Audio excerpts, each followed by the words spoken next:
Alright, back again for another video here on a Derby bumper. This time we're going to be assembling a 74 style. It's a little bit different than a 76 style. Kind of a little more simpler. So this is pretty much going to be the same as the 76 style. Or any of these bumpers in general. It's going to be the same concept. You're going to have a mid plate with gussets, top and bottom plate, and then the rest of everything else is going to be for the back mounting plate and the front face of the bumper. That's kind of the gist of every bumper kit. Some are a little more intricate than others. 76, 74 style are pretty basic. There's not a whole lot to them. So 74 style. Obviously, we got the mid plate here with gussets. I mentioned in our other video, if you buy a kit from us, all these gussets are going to be where they need to go. So this step is going to be pre-assembled. Everything's going to be put in the right slot. Gussets, mid plate. It's going to be bottom plate, top plate. Top plate is always going to be wider. Bottom plate is going to be a little more shorter or narrower.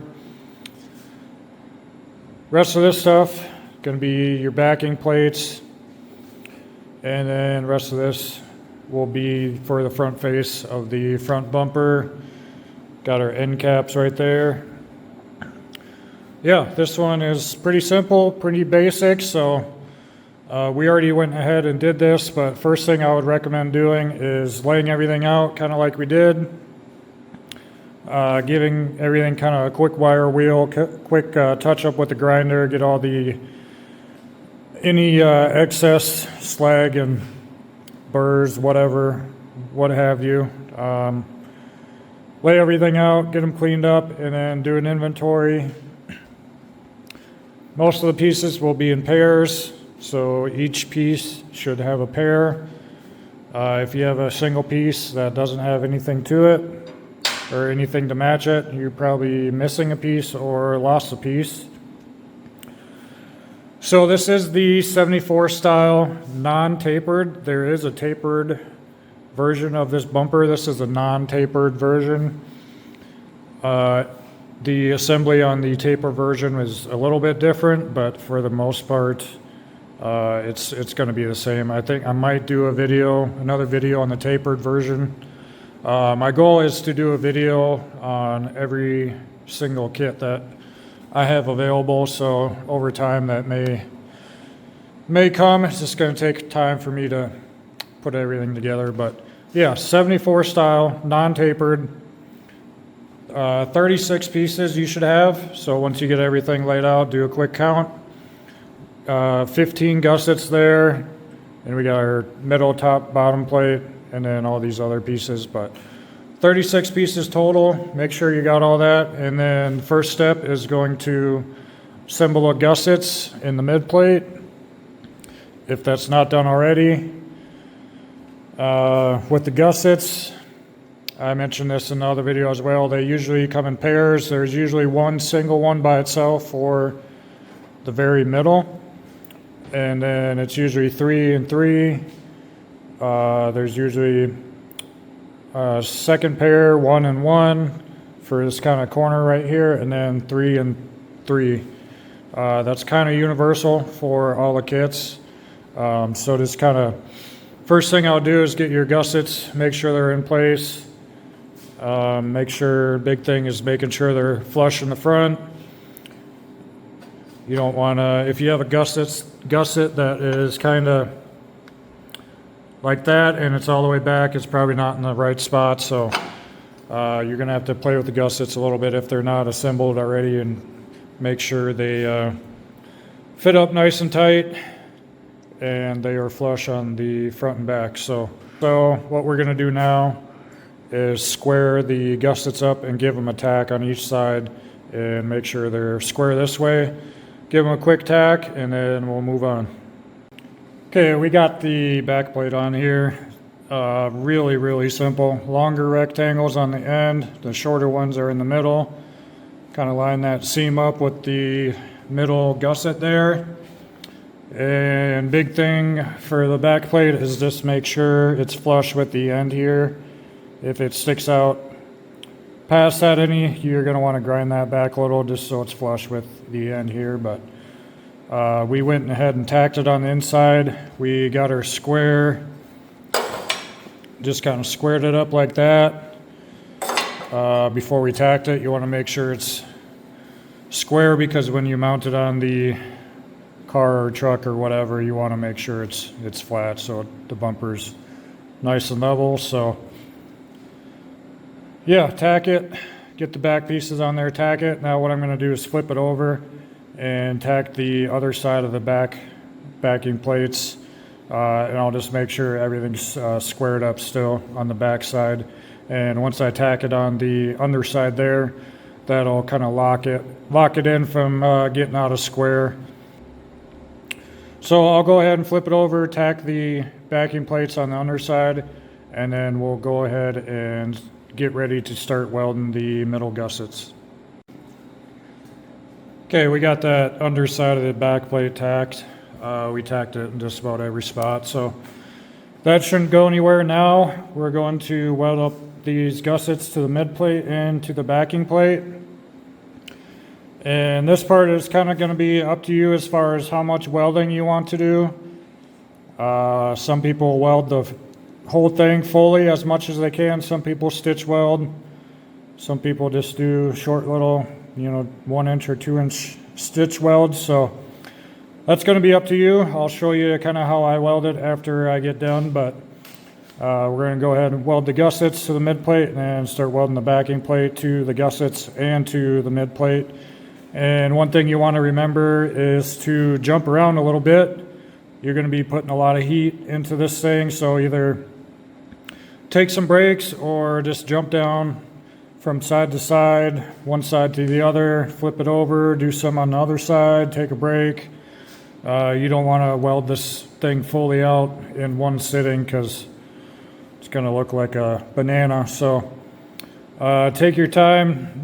Jump around a little bit, clamp it down if you need to, but just remember that this thing's going to get pretty warm and it's going to twist and bend and warp and what have you if you don't jump around or take some breaks. So, all right, we got that all welded.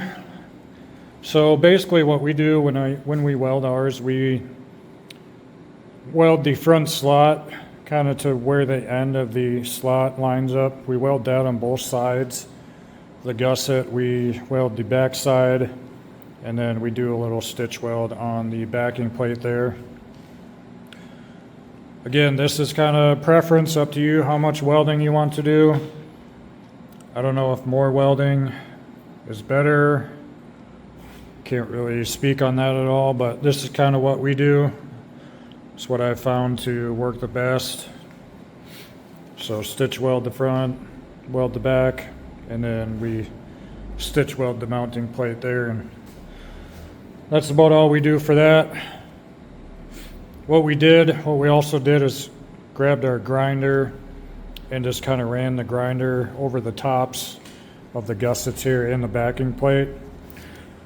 What we're going to do next is put the top plate on.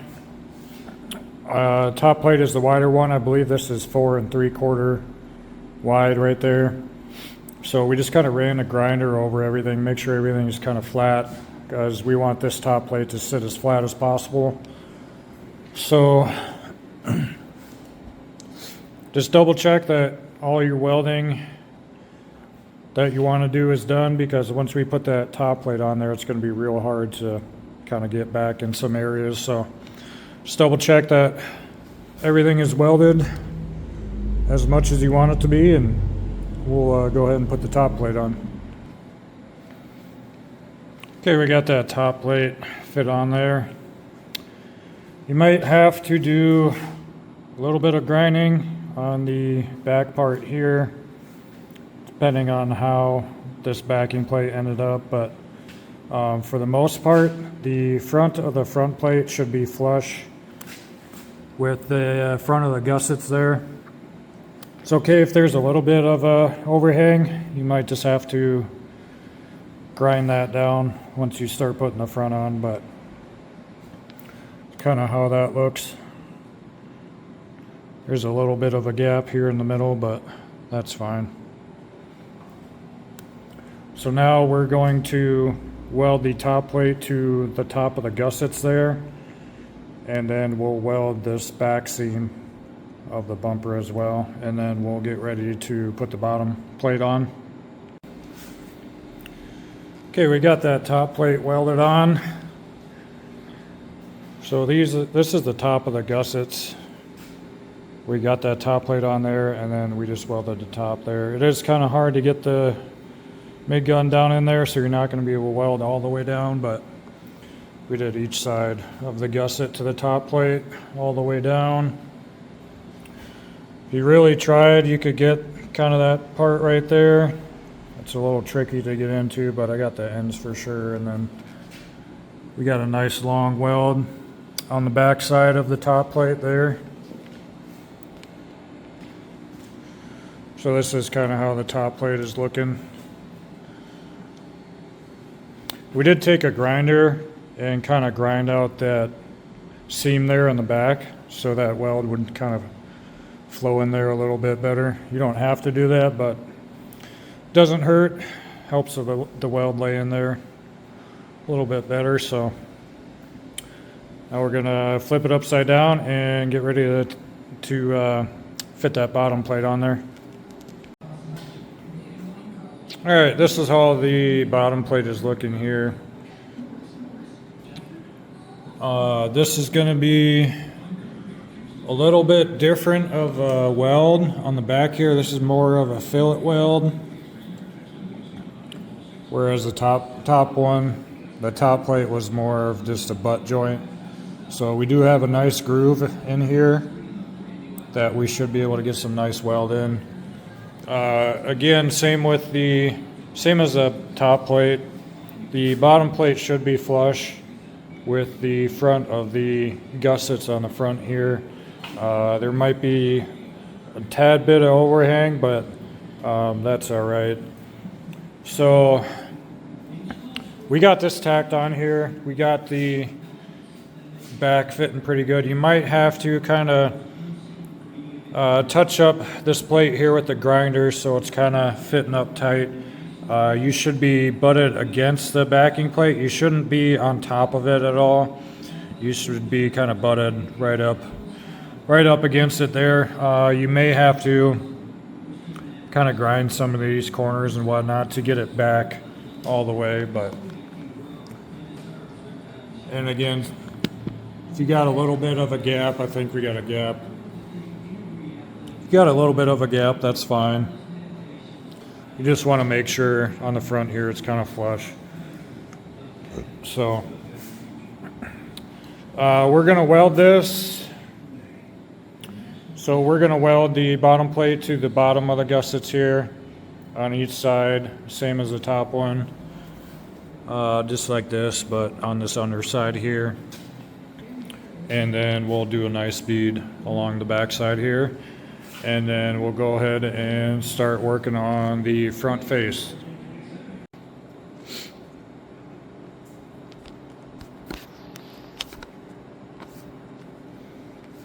Okay, we got that all finished up here. Here's kind of what it's looking like. Got a nice weld along the back. We did also weld up these seams on the backing plate. I can't remember if I mentioned that previously, but we did weld those up right there. Got a nice seam along the back here. And then we got the plate welded to the gussets there. Kind of how that one was. That's pretty self-explanatory. So now we're going to start working on the front face here.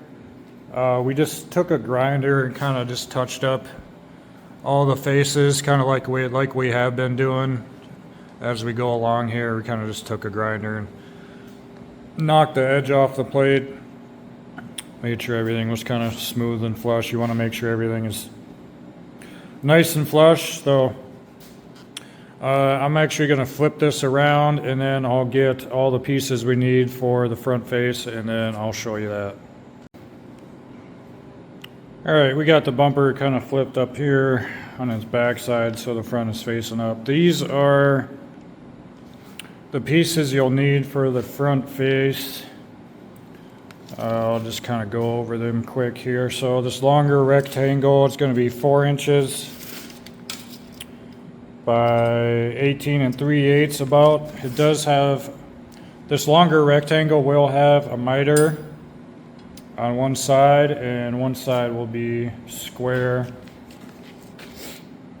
Same for this second smaller rectangle. Going to be about 4 inches by 14 inches or so. It's going to have a miter on one side, and these smaller rectangles are going to be about 1 3/4 wide. This one's about 18 3/8 long and 14 long. So these smaller, or the shorter rectangles, are going to be up top here. The wider ones are going to be on the bottom. So this piece has a miter. Your miter is going to line up right here. These two pieces are going to butt up. When you're working on this front face, you're going to have to align these two miters. The square side will be towards the end here, and then the miter, the long point of the miter, will be towards the bottom here.